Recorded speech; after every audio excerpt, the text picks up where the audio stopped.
Good morning. Ang ating gagawin ngayon ay kakain ng suman. Ito ay galing sa gawa ng ating kapwa Pinoy dito sa Hong Kong. Gumagawa sila nagluluto sila ng ganito. Minsan bumibili kami. Ayan, ganyan. Suman. Ayan. Mas maganda yung balatan para diretso kain-kain na lang. Ayan.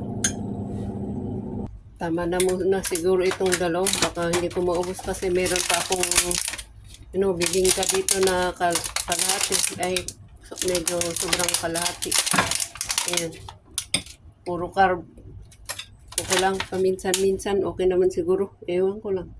Pero maliliit naman itong size. Oh, ayan. Manipis ito. Ayan. So, let's gonna eat. Siyempre, hindi nawawala ang kape. Ayan. Pasensya na po. Maingay yung aking nilalabhan. Ayan. Masarap to. Ito yung sa ibabaw cheese. Ito rin. Masarap din to.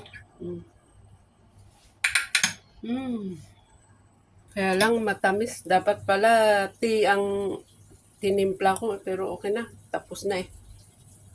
Next time.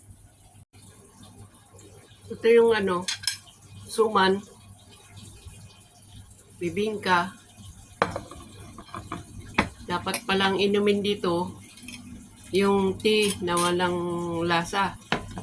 Kaya lang nagkataon na nakatimpla na ako ng kape. So, wala na akong magawa. Bale, next time, alalahanin ko. Let's eat na. Ayan. Ganito ang balot nila. Maliit. Tigliliit.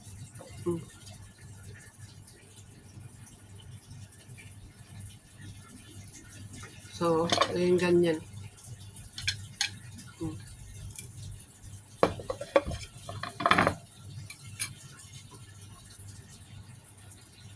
Mamayang tanghali ko na lang inumin ito. Hindi talaga pwede. Matamis to.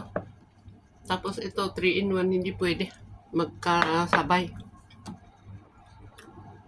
Lipat ko dito sa aking tumbler para ma-retain pa rin yung init.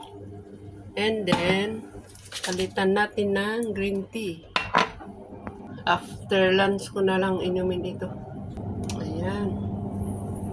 Pero hindi ko pa rin inumin agad-agad pagkatapos pagkain ng aking suman bibingka. Dahil